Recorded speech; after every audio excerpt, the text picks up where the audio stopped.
Halo semuanya, apa kabarnya? Semoga teman-teman semua di dalam keadaan sehat, dilancarkan pekerjaan, aktivitas, maupun usahanya. Amin. Ya, teman-teman, sekalipun Coach Indra Safri berhasil membawa Indonesia menang atas Kamboja 2-0, tapi banyak netizen mengkritik gitu ya gaya permainan yang ditampilkan oleh timnas U19, bahkan dikatakan monoton gitu ya teman-teman. Kritik netizen ini teman-teman dikhawatirkan adalah ketika nanti Indonesia bertemu lawan yang lebih berat karena melawan Kamboja aja penampilannya seperti ini. Nah, kalau menurut teman-teman sendiri bagaimana gitu ya teman-teman? Apakah tidak terlalu dini, tidak terlalu cepat gitu ya netizen ini mengkritik gitu ya teman-teman kepelatihan Coach Indra Safri gitu ya teman-teman. Nah, kalau menurut teman-teman sendiri bagaimana? Tapi kita simak dulu ya analisa dan masukan-masukan para netizen untuk timnas U19. Bagaimana videonya? Coba kita simak dulu bareng-bareng. Saya selalu bilang ke pemain dan ke pelatih fisik, priorisasinya dari pertandingan ke pertandingan yang penting harus lebih baik. Nah, tadi kita ada diskusi siang, pemain-pemain melakukan evaluasi, merefleksi diri dia masing-masing. Saya minta 3 yang baik yang dia lakukan pertandingan kemarin dan 3 yang jelek yang dilakukan pertandingan kemarin. Dan saya bilang apa yang bisa diperbaiki saat ini, contoh decision yang salah bisa diperbaiki, tapi kalau field start yang masih kurang perlu waktu. Kalau teknis, ya skill nggak bisa secepat itu. Tapi kalau keputusan itu tergantung visi dia, tergantung bagaimana dia melihat situasi. Dan itu mungkin bisa diperbaiki secara cepat. Bisa selalu memberikan ruang untuk para pemain untuk merefleksi diri mereka masing-masing, untuk bisa mereka develop diri dia. Di samping tim evaluasi, baik itu match analysis, tim statistik, memberikan informasi itu kepada mereka dan kepada saya. Pertama, tetap saya bersyukur bisa meraih 3 poin. Walaupun pertandingan tadi kita berhadapan dengan tim yang bermain deep dan anak-anak hampir 45 menit tidak bisa membongkar itu, dan terakhir ya alhamdulillah bisa terjadi 2 gol. Ya, perlu yang kita syukuri. Tentu kita akan fokus nanti ke pertandingan yang ketiga nanti lawan berikutnya. Apa yang Coach siapin untuk menghadapi next, apa evaluasi dari ini? Ya, evaluasi nanti ya. Yang jelas tim dokter tadi saya minta untuk melihat siapa yang cedera atau yang tidak cedera. Itu yang paling penting dulu. Nanti kita punya waktu 2 hari untuk persiapan. Oke? Ya, oke. Yang paling penting kita punya 2 hari recovery ya, kita manfaatkan itu dan kita fokus lagi ke pertandingan selanjutnya. Jangan pikirkan pertandingan yang sudah-sudah. Kita fokuskan lagi pada pertandingan selanjutnya dan insya Allah semoga kita bisa mendapatkan kemenangan lagi. Oke. Nah, artinya dengan permainan yang monoton seperti ini, ya terlihatlah kesulitan bagi para pemain kita untuk create chances. Kalau nggak bisa create big chances, ya gimana caranya bisa mencetak gol? Maka itu kan, pada saat pertandingan baru berjalan, mungkin 25 atau 30 menit kan sudah ada pergantian pemain. Saya lupa ya persisnya menit keberapa, tapi di babak pertama, Figo yang ditarik keluar kan, dan Welber Jardim dimainkan. Kenapa? Karena kita tidak punya pemain yang bisa menjadi penghubung ke lini depan dari lini tengah. Jadi dalam formasi 3-4-3 itu bukan berarti bahwa segala sesuatu serangan itu bertumpu ke 2 sektor sayap, tapi juga harus ada pemain dari tengah yang menjadi penghubung dan harus ada 1 pemain di tengah yang menjadi filter. Ini yang setuju Coach Indra Safri bebal sini merapat. Lu bayangin aja ya, ini starting pertandingan pertama sama pertandingan kedua sama persis, dan lu tahu kayak biasa Jens Raven sama Welber Jardim nggak dimainin bro. Harkan Kakak main. Ya gue akuin sih Harkan Kakak oke lah dapat beberapa peluang, tapi ya kayak biasa nggak efektif. Dan akhirnya babak kedua sadarlah si Coach Indra. Dan yang kayak gue bilang sebelumnya, si Filipina itu pertahanannya nggak sekuat itu yang pertandingan pertama. Nah tadi malam si Kamboja ini solid banget di belakang, ya bisa dibilang hampir parkir bus lah gitu. Tapi ya pertahanan mereka solid. Sampai akhirnya si Kadek sama si M. Iqbal ini dapat momentum dari set piece corner, dapat gol.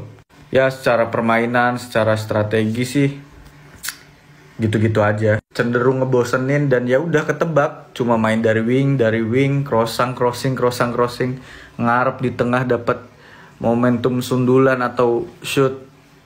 Coach ini tuh 2024 ya, udah bukan 2013, kagak kayak zaman dulu. Taktik sepak bola tuh berkembang. Lu punya pemain sekelas Jens Raven, Welber Jardim yang main di luar Liga Indo, kagak lu kasih kesempatan dari awal. Kenapa? Udahlah, nanti pertandingan yang lawan Timor Leste, kalau Jens Raven kagak dimainin, Welber Jardim gak dimainin, tanyain dah ke Coach Indra. Kalau menurut lu gimana? Jens Raven sama Welber Jardim layak main gak di laga berikutnya? Tulis di kolom komentar. Pertandingan kemarin melawan Kamboja, gua ngelihat ada sedikit kesulitan ketika dibanding timnas Indonesia ini melawan Filipina kemarin yang sebelumnya. Di sini di babak pertama apalagi kacau banget, timnas Indonesia kayak nggak ada strategi yang dijalankan, kehilangan arah segala macam, dan gue juga bingung lagi-lagi sama Coach Indra Safri yang si strikernya itu si Jens Raven itu dia nggak diturunkan pertama gitu, dia ditaruh di cadangan. Tapi di babak kedua si Coach Indra Safri ini menyadari kesalahannya, dia juga agak sedikit merubah strateginya, cuman nggak signifikan gue lihat, atau mungkin dirubah tapi si pemain nggak bisa menjalankan, gue nggak tahu kesana. Tapi si Jens Raven ini dimasukin dan masih juga belum bermain dengan yang seharusnya. Sampai di menit, gue lupa menit keberapa, ada gol di situ yang nyetaknya itu ada Iqbal, yang Kadek gol pertamanya, terus Iqbal juga cetak gol kedua, dan kita prediksi gue ini Kamboja sebenarnya lebih mudah dilawan ketika kita lawan pertandingan sebelumnya gitu. Karena jangankan kita, fans Kambojanya sendiri, nanti gue ada komen-komen dari dia itu lucu-lucu semua gitu. Jadi jokesnya itu mirip-mirip sama kita. Fans Kamboja itu juga dia pesimis ketika lawan Indonesia. Jadi anehnya gini, bukan anehnya sih, bagusnya untuk Indonesia ketika lawan siapapun di ASEAN, utamanya di tingkat ASEAN ini, ketika akan menghadapi Indonesia tuh kekhawatirannya kayak kita mau ngelawan tim sekelas Irak, tim sekelas Saudi atau Australia. Khawatirannya sama, bahkan fansnya sendiri pun memprediksi kalau kemenangan dia itu 0,1%. Jadi komen-komennya lucu. Gue masuk ke akun federasinya, gue baca-baca. Gue nggak bisa bahasanya, tapi kan ada translate-nya di situ. Gue baca, ternyata mirip-mirip sama kita. Oke? Dia bilang kayak gini. Dia bilang ternyata akhirnya kita bisa ke airport untuk pulang. Itu kan mirip-mirip netizen kita ya. Terus dia bilang, ayo Kamboja, kalian pasti bisa. Wah, tapi bisanya tidak kegolan sampai 5. Itu di translate kayak gitu. Maksudnya, ini udah pada pesimis. Pemain-pemain Kamboja ini udah pada pesimis, udah nggak yakin kalau mereka bisa menang lawan Indonesia. Memang nggak menang, kalah juga. Dan mungkin mereka cukup happy ketika kita cuma ngalahinnya 2-0 gitu. Di bayangan dia, itu 5-0. Bahkan prediksi gue harusnya lebih dari 5-0. Gue nggak tahu apa yang salah. Tapi di babak pertama itu memang kacau banget. Babak kedua agak mending. Di babak pertama itu agak sedikit kacau. Inti kesalahannya adalah salah passing. Indra Safri minim taktik guys di pertandingan kali ini. Di pertandingan antara Indonesia U19 melawan Kamboja. Di mana pertandingan ini sangat monoton sekali. Dan membuat kita saja yang menonton dari rumah tidak ada rasa, aduh, ujung-ujungnya pasti Donitri atau Rizky Afrizal langsung umpan lambung ke kotak penalti. Dan itu sangat-sangat membuang peluang. Namun, di sisi lain memang Kamboja ini bermain sangat-sangat rapi di garis pertahanannya sebelum kita mencetak gol. Bahkan Arhan Kakak juga kesulitan, Jens Raven juga kesulitan, sudah digantikan oleh Arhan Kakak. Dan ini semuanya bukan pure ya untuk kesalahannya Arhan Kakak. Jadi kalian yang nonton VT ini jangan menghujat Arhan Kakak. Kalau kalian bilang Arhan Kakak tidak bisa mencetak gol, Jens Raven pun tidak bisa mencetak gol guys di pertandingan melawan Kamboja dikarenakan rapat barisan dari pemain Kamboja ini. Kalau dari segi permainan memang kita menang, tapi kita kurang puas ya. Kurang puas gara-gara terlalu monoton dalam pertandingan yang membuat hasilnya back kita dari corner kick ya, 2 kali dari corner kick ya, itu Kadek Arel dan Iqbal. Bahkan yang sekarang menjadi top skor adalah back, bukan penyerang guys ya. Jadi stop bagi kalian yang mengkritiki namanya katanya Arhan Kakak itu permain titipan. Janganlah ya kita melakukan kritik yang keras. Kritik membangun itu is okay. Namun kalau kritik yang namanya menghujat berbahaya guys, ya. Jangan sampai lah itu pemain muda kita jangan sampai kena mentalnya down gara-gara kalian tuh menghujat yang tidak relevan lah ya. Menghujat, mengkritik, membangun itu oke, tapi kalau udah menghujat yang namanya pemain titipan, kalau seandainya itu berbohong, itu tidak benar, itu adalah berita hoax, kalian itu bisa dituntut guys ya. Jadi mungkin nanti di pertandingan di Piala AFF ini di lawan Timor Leste, pertandingan terakhir, mungkin saja harus ada pembenahan dari Indra Safri. Dan gue harap banget jangan terlalu terpaku dengan sektor sayap lagi, karena itu mudah terbaca.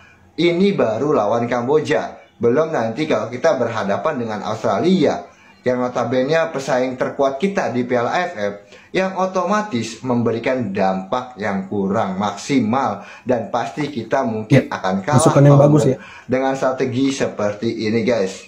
Ini semua hanya pendapat pribadi gue sebagai pencinta sepak bola dan pengamat sedikit ya. Oke. U20 yang dipegang Indra Safri. Di antara ini semua timnasnya Indra Safri flop sekali. Padahal difasilitasi pemain yang diaspora juga segala macam. Kayak kemarin tuh kan mereka ikut Thailand yang di Prancis kan, tolong kan, kan itu gagal total gitu. Bahkan kemarin terakhir mereka tuh kalah dengan tim PON Sumut 2-1. Timnas kalah dengan tim PON Sumut. Kalau dipikir, apakah masih banyak pelatih-pelatih yang ngerasa gengsi untuk mengikuti apa yang dikasih sama Sintayong? Jadi kembali ke masing-masing lagi. Kita bisa nurunkan ego nggak? Kita mau bilang Nova bisa tuh. Nah itu dia. Yang berarti gue nggak tahu. Makanya gitu. Berarti selama kita bisa menurunkan ego dan mau sama-sama membangun sepak bola, bisa. Soalnya ada contohnya, sudah ada contohnya. Iya. Nova melakukan itu dan berhasil. Iya. Kalau ini yang melatih adalah STY, pasti akan ada orang komen, kok golnya itu dari set piece semua? Kemana strategi pelatihnya? Kata seseorang lah. Tapi beruntung karena bukan STY yang melatih, jadi aman nih.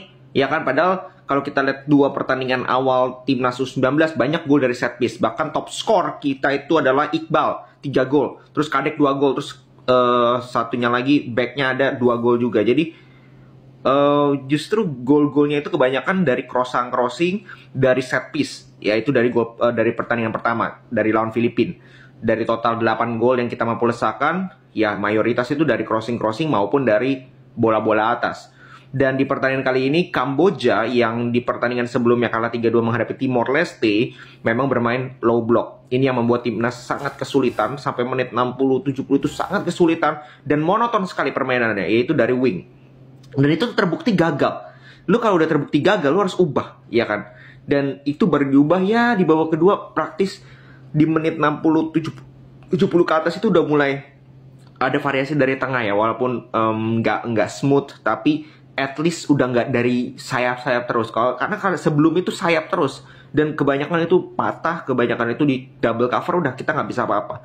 Nah ini yang menjadi PR bahwa udah tahu di pertandingan pertama oke, berhasil. Tapi kan musuh-musuh ini kan nggak bodoh juga, pasti dia tahu kan, pasti dia menganalisa bagaimana kemampuan, bagaimana performa strategi dari timnas Indonesia. Harusnya di pertandingan selanjutnya nanti lawan Timor Leste variasi itu nggak cuma dari wing ya, tapi harus lebih banyak dari tengah, bola-bola pendek, kombinasi 1-2 sentuhan, itu yang harusnya lebih sering dilakukan oleh timnas U19. Jadi golnya itu ya gol sih gue nggak begitu masalahin gol lah. Gol is a goal, mau dari corner, mau dari penalti, mau dari kiper ke kiper, tetap dihitung 1 gol. Jadi menurut gue nggak ada masalah golnya.